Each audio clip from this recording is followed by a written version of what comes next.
I'd like to call this meeting to order for the Legal and Finance Committee of Rapid City on October 27th, 2021 at 12:30. First up is roll call and determination of quorum. Robin? Drew? Here. Lehman? Here. Nordstrom? Here. Weifenbach? Here. Solomon? Here. We have a quorum. Thank you. Next up is the adoption of the agenda. Do I have a motion? So moved. Moved by, Madam Chair, yes? could I add Yes. one item at the end of the agenda for discussion? Yes, please. It'll What is have it? to do with the, a question on the 2023 setting up for the budget. Okay. You're really thinking ahead there, Richie. Okay. Believe it or not, it starts real soon. Yeah, it's hard to believe. Okay. Okay, we have an addition. Excuse me, I'll need a little help from Legal and Finance. Do we have to have a different agenda adoption for if we add an item? Okay, all right, we'll just do a vote. Okay, a motion to adopt the agenda as amended. Do I have one, Lance? So moved. Okay. Motion by Lehman, second by Nordstrom. All in favor?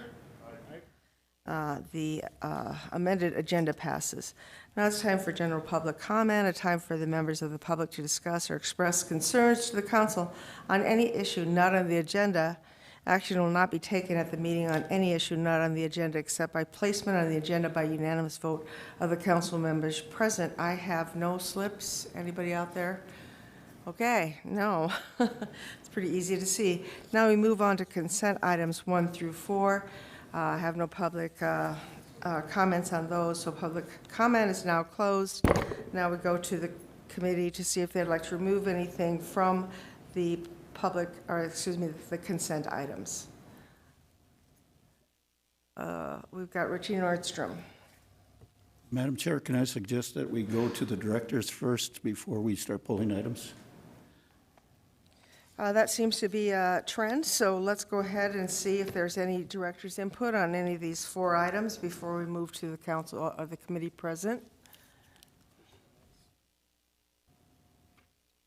I see no one that wants to jump in there. Everybody's good? Okay. So now we'll go back to the committee and see if anybody would like to remove something from consent items. I guess that leaves it to me. I'm going to be, let's see here, which item? Number 2. So I'd like to get a motion to accept the consent items with the exception of number 2. So moved. Moved by Nordstrom, second by Weifenbach. All in favor? Aye. Okay. We'll move on. The acknowledged update from the Opportunity Capture Fund Committee. I guess I would ask Pauline a couple of questions. Oh, Tracy. When I was looking at this morning, I was wondering about some of the figures that popped out at me. Are these, I don't know if they're legacy items or if they're this year. I see that we started out with 7 million, or is it 7 million plus, or is that 7,000? That's 7 million. Okay, so what is the $2 million for Cabela's about? That was a previous year. This is total projects that have ever been awarded Opportunity Capture Fund money. Okay. The Cabela's was when they were constructing. Okay, so, all right, and let's see here. What else do I have? I'm not sure on some of these companies, but now they've ended up with $328,137. Is that correct, Tracy? Am I reading that right? That's the balance that's available. Okay. The 2 newest ones are the $15,000 amounts for SATCOM marketing and Coltac for $15,000 each. So the balance that's available in the Opportunity Capture Fund is the $328,000. Can you refresh my memory on this, or are they going for vision funds? This is something we fund as just a matter of course. So originally, that is where the funding came from, was from Vision. Okay. And they have made a request for additional funding to continue the program going forward. All right, I see no other questions in the queue, so I guess I need someone to give me a motion on this. Move to approve by Nordstrom, second by Lehman. All in favor? Two is passed. Move on to non-consent items, items 5 through 6. Oh, what? It should be acknowledged. Oh, excuse me. It's done, it's acknowledged. So let's go on to non-consent items 5 through 6. Public comment is open on items 5 through 6. I have no slips. Public comment is now closed. We'll go on with the committee present. Finance Department, number 5, second reading and recommendation of ordinance number 6509 regarding supplemental appropriation number 6 for 2021. Motion by Solomon, second by Lehman. All in favor? Aye. Motion passes. Number 6, second reading and recommendation of ordinance number 6512 regarding supplemental appropriation number 7 for 2021. I need a motion to approve. Moved by Lehman, second by Nordstrom. All in favor? Aye. Motion passes. Now we go to legal and finance. Number 7, authorize mayor and finance director to enter into co-responder agreement with Journey On to provide collaborative street-level responses to those in crisis and in need of services in Rapid City. And I'll go to Jason Solomon. Thank you, Madam Chair. May I direct a question to Police Chief, please? Please. Chief, I sent you some questions via email and appreciated the attachments put on the agenda, but for the sake of the council members present and the public, can you describe what this program is and what it is perhaps not? Yeah, no problem. So, for many years, the police and fire department have responded to many calls for service that involve poverty, substance use, mental health issues, and what we've found is that not all of these calls for service required a uniformed police officer or a highly trained EMT to respond to.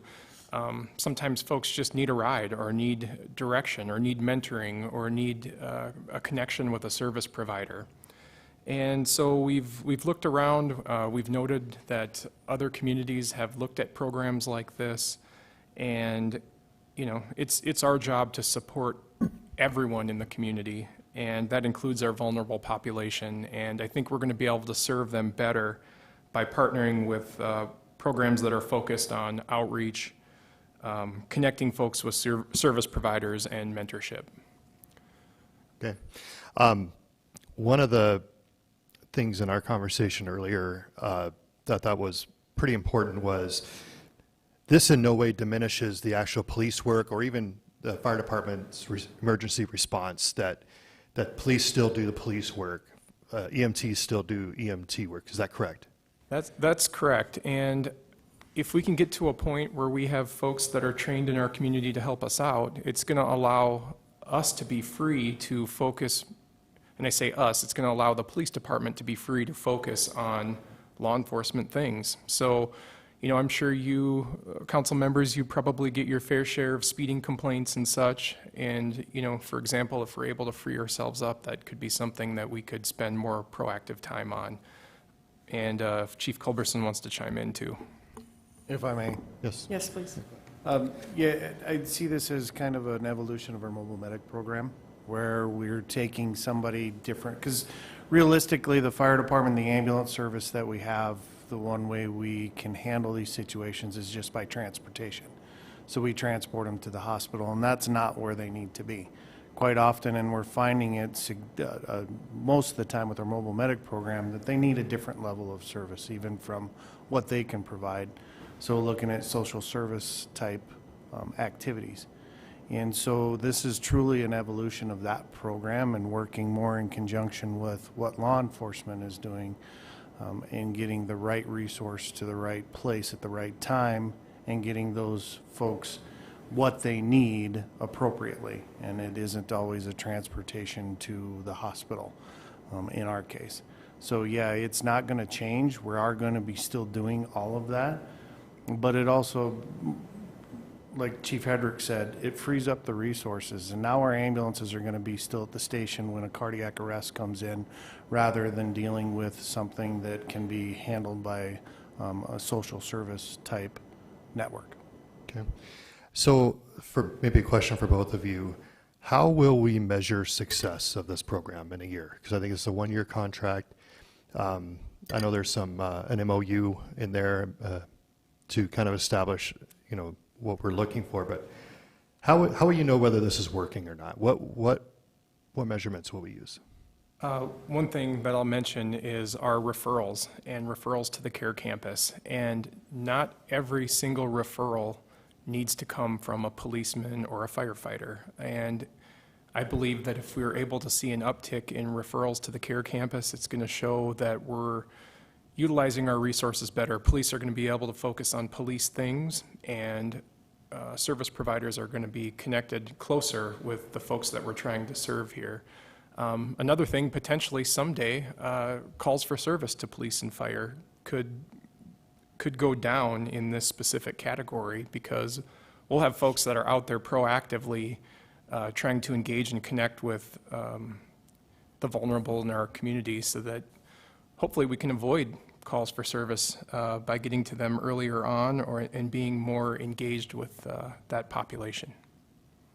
Okay. So for the sake of clarity, by doing this, it actually allows the police officers to do more policing, EMTs to do more emergency response. Allows those kind of non-emergencies, those activities that don't require law enforcement to engage in those kinds of responses when those calls or situations come in. Yes, and you know, I think it's also important to mention that when somebody's breaking the law, or if somebody needs medical assistance, we're still going to be at the table. And if we have somebody that falls into this category that is committing a crime, you know, that's where we step in, just like we always have and always will. Okay. Break the law, police are involved. If you have a medical emergency, the EMTs are involved. Correct. So these are things that fall outside the scope of those sort of functions. Okay, thank you for your questions, or for your answers to my questions. Thank you. Chair recognizes Richie Nordstrom. Thank you, Madam Chair. Just a couple of comments about this program coming forward. If I understand it correctly, the way I'm reading it, we've got basically a trial period for 2 months. Is that a question for the Chief? Chief Hedrick? 2 months? Madam Chair, is it okay if Assistant Chief Sitz addresses this question? He's been very involved in this process. Okay, go ahead. Thank you for the indulgence. Yes, Mr. Nordstrom. So the trial period right now, what we're planning on is a 1 month, but we were looking to extend that. So it could definitely, if everything's going right, we'll make some tweaks and adjustments. We'll reassess with our partners, and of course, we're going to try to continue it through December, and then go full speed ahead in January. Madam Chair, follow up if I may? Of course. Assistant Chief Sitz, I'm interested in data points and the matrices that are going to be used, I believe, that are intended to be used for this practice. I've seen other cities utilizing this. It started off with New York City was the first one I ran across that actually uses a program to their style, what they need. Found out that there's other local, regional cities that are doing something comparable, and there's always little different tweaks, and I understand there's one down in Colorado as well. But anyway, the question will have to be is, when would it be appropriate to have you come back and give us an update on what is taking place, perhaps after the tweaks? I'll let you answer that. When's a good time to get data? So throughout this program, we'll be collecting data on a constant basis and analyzing that and making our tweaks. We should be able to provide monthly updates on, again, like Chief Hedrick said, referrals, number of contacts. We can look at calls for service and our calls going down. our council members' calls going down regarding these social issues or not. I think that might be another aspect we can look at. But again, throughout the program, we'll be constantly evaluating, looking at our numbers, and making adjustments. But I would think, like Colorado Springs, for example, they run monthly numbers, and they adjust and they see where they're at. So I think on a monthly basis is probably what we'll be shooting for. Very good, because I'm looking forward to this program, and I think it really has all the earmarks or the making of something good for the community. And I'm looking forward to seeing what kind of pressure is relieved off of the first responders, and so that the non-emergency uses can be addressed by the nonprofits. So that part really looks appealing. And so if there's any other comments that you have on this program, because it really looks promising, and if you've got any other stories that you would like to relay at this point. If not, that's fine too. Yeah, no, we're absolutely excited about this. We're looking forward to it. We believe it's definitely a needed change. It's a way to connect individuals with resources and again, opportunities to improve their quality of life. So we think this is a win-win for all involved. You know, we have been doing a trial period right now with our quality of life unit, the Rapid City Fire Department, and Painting County Health and Human Services, where we've been able to follow up and look at the case management. And we've already had some good success stories and some cases of good referrals. And so we're excited about what we can do by widening that partnership. I think that's outstanding. Thank you, Assistant Chief Sitz. Thank you. I used to know him from when he was a sector officer, so I'm getting adjusted to his new title. So thank you for the indulgence. Would you stand by for further questions? That we're going to go to IT first. I just wanted to take this opportunity to compliment both the PD and the fire. I was just at a conference in DC, and this was a huge topic. I had a chance to talk to the DC's head of dispatch, and they're doing something very similar. So it's very good to see our community being served in this way.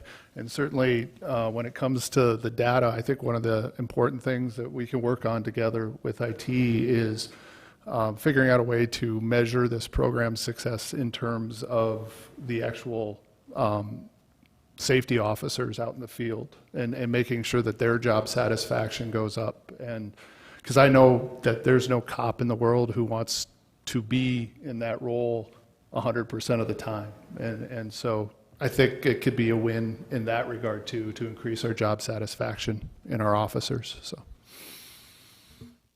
Thank you. Chair recognizes Lance Lehman. Thank you, Madam Chair. I just wanted to say I am an unpaid board treasurer for Journey On, so I will be abstaining from this vote, and I'm more than willing to answer any questions if anybody has any. I am going to ask some questions right now. Assistant Chief, is this all funded by a grant? So, no. We do have grant positions for, we're waiting on a grant right now to hear back on funding some extra positions for Journey On.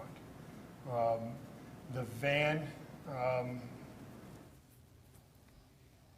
that was initially purchased by a grant for the quality of life unit, so we're still in accordance with the use of that vehicle. And then also, I believe we are using some additional funds to assist with training. Okay, thank you. I think this next question might be for Lance.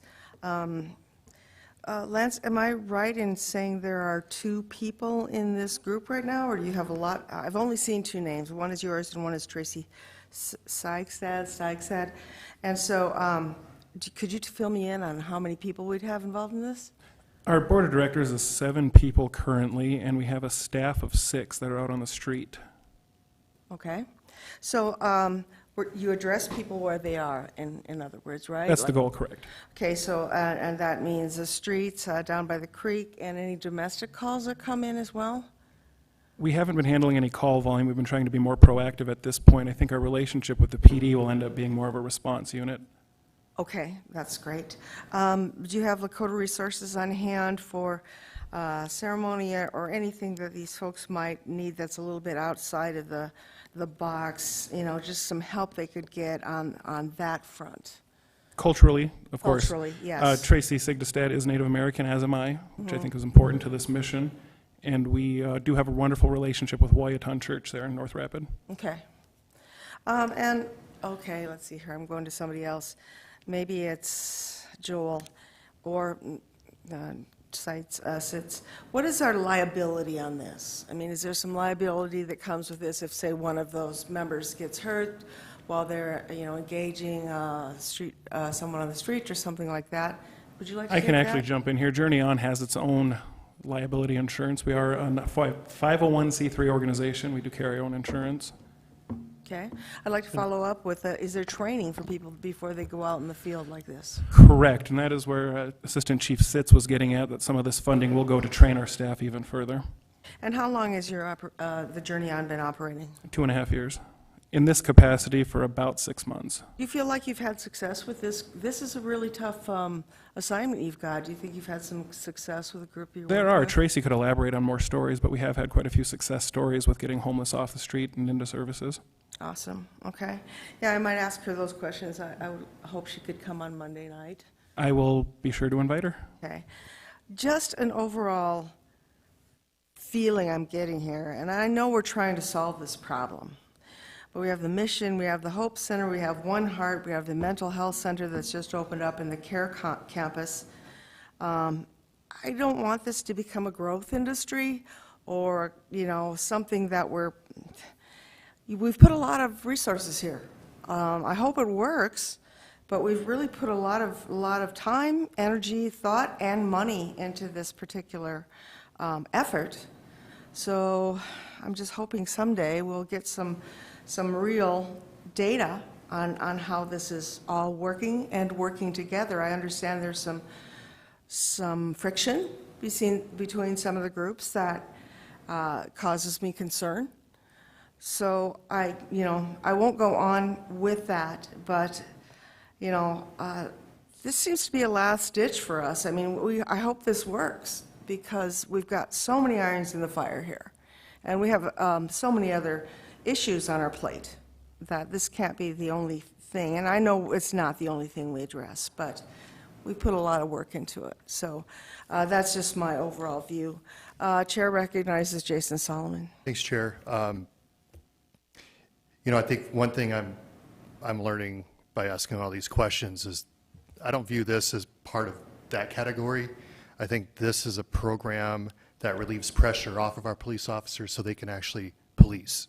And I think I would distinguish what this is from those other groups, which, is a valid discussion, but I view this as a little bit separate in that it actually is it costs a lot of, police officers can become very expensive social workers, and many of them, that's not what they signed up for.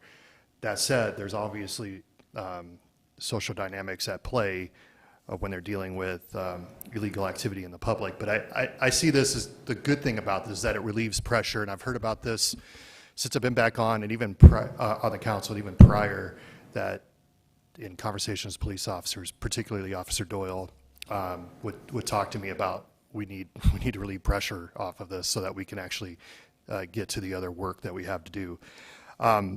There's a question. Journey On is the recommended group. Is there anybody else that does this? Have we put this out competitively? I'd love to hear some insights on that. One other group that we've been working really closely with is the Great Plains Tribal Leaders Health Board, and we're actually working, trying to secure a grant with the fire department to bring that group to the table as well. And I think the door's open for others that want to step forward and help out. Traditionally, we've leaned on police and fire to be the sole caretakers of the homeless population. But the fact of the matter is, we're really good at getting people help in that moment when they're in crisis. But we run into a lot of scenarios where the person isn't in crisis or hasn't broken the law. And I think you said it best when you were mentioning how we're using police and fire to deal with a social issue, a public health issue, and Madam Chair, I've said this to you before, but we're not going to arrest our way out of homelessness. So we got to start looking at other resources to come to the table and help us out.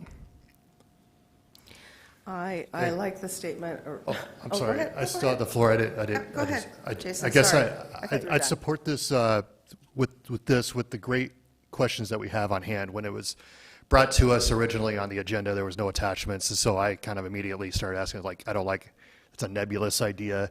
Now we have an agreement in there. We also have an MOU in there, so we have some clarity of what to expect. I think it's pretty cool that an organization steps up to help relieve the pressure off our police department. We have a hard enough time recruiting and retaining great talent. Obviously, we want to continue that in the future. So I also like that it's a one-year agreement. And if it doesn't work out after 1 year, okay, then we'll know. But I think it's definitely worth starting out, and it has the potential to be very helpful.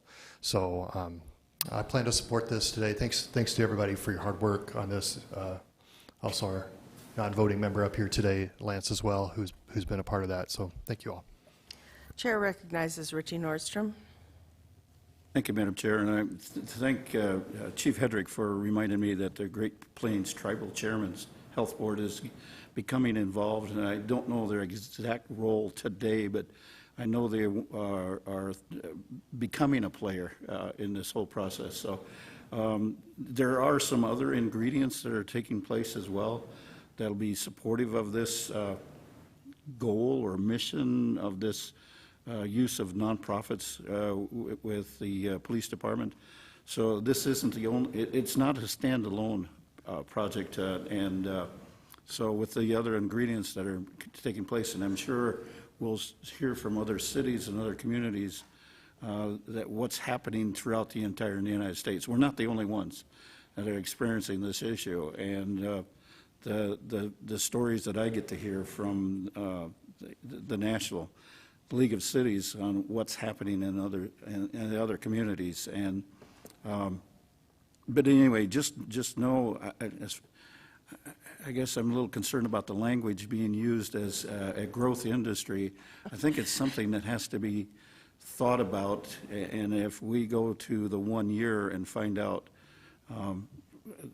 what we need to find out to make the next year's decision on it, we'll be able to have more information, the proper data that we need, or the matrix to take a look at what we need for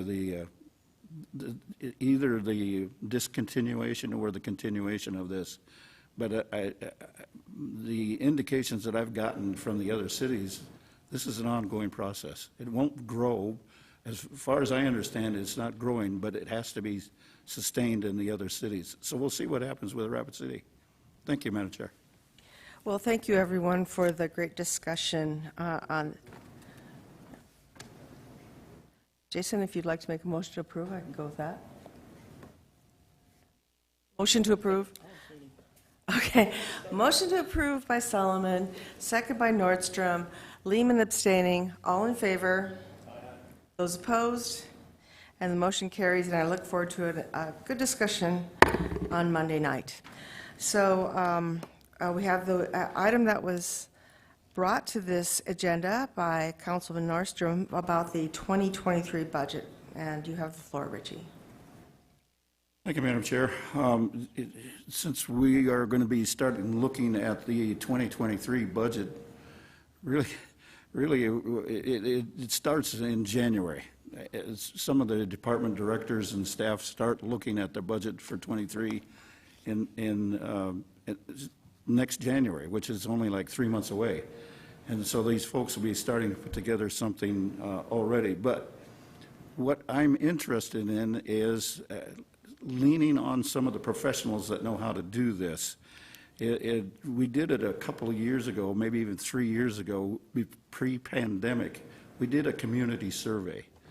And the mayor's office came up with this report that we got to see for, I believe it was the 2018 budget that was, we got to see the priorities that the community was interested in.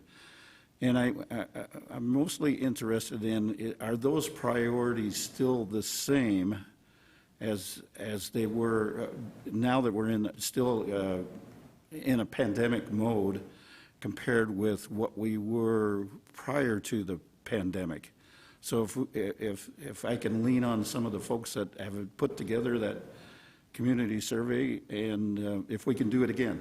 And that's essentially my question is, can we start up that process again to find out what the community priorities are yet? That's all I have for comments at this point, so. So Richie, we don't know what department would direct that to, that question to? Originally, it came out of the mayor's office, and as you know, the mayor's office has got a lot of projects going on right now, and I don't know that they could sustain another project. So that would be the first place to ask, and if they've got a better source to go with a community survey, that would be my first suggestion, is go there and see what the community priorities are. Thank you. The IT department wants to get in on this. I was just going to let you know that that was done by Sean, the former budget analyst who moved on. He ran that particular survey, so that resource is no longer with the city. And City Attorney Joel Lundin. Thank you, Madam Chair. You know, it's probably going to have to be somebody external, obviously, and what Jim said just probably confirmed that. That would have to do the survey. And I don't know if it was this year or next year, but, you know, it seems to me in the past this is something that if the council as a whole were interested in it, you have your council contingency fund. That might be something that could be funded out of the council contingency, but I can't remember if that was added in for this year or next year, or if you have anything in your contingency. But Chair recognizes Richie Nordstrom again. Yeah, again, thank you, Madam Chair. The part of the impetus for this question had to do with a recent conversation we had at CIP and the needs that should be looked at for the Parks Department. So that's where this whole thing started up with, and using the model that was used in the past as an example of coming up with some kind of a survey. And so I would look to the experts that we have, or if we have to look at an outside source, I don't see any problem with taking a look at it and see if that's the proper way to go. Thank you, Madam Chair. Chair recognizes Ron Weifenbach. Thank you, Madam Chair. I think what would be more appropriate, since we've been down this road before, is to find what those priorities were and see how they were addressed, so we kind of have a inclination of,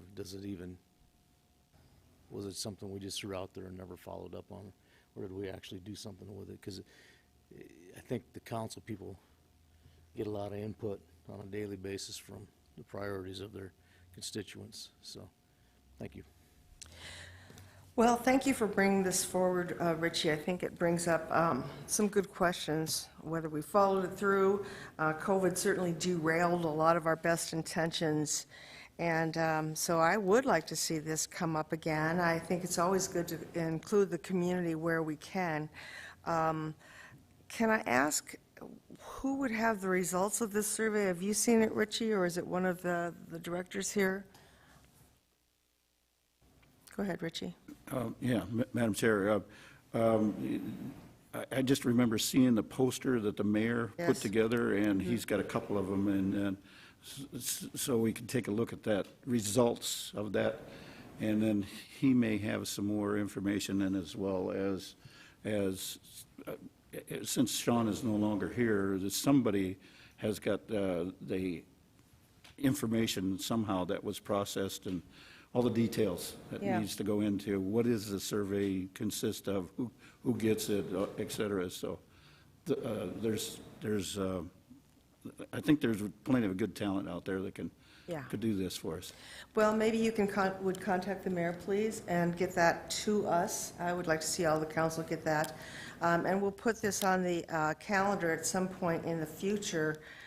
I think the community wants to be involved whenever they can. If there's one complaint, it's like this, something goes past them and then they find out about it, and it's like they think we're being covert or something like that. But it was, in our minds, talked about very heavily before that came up before the full council.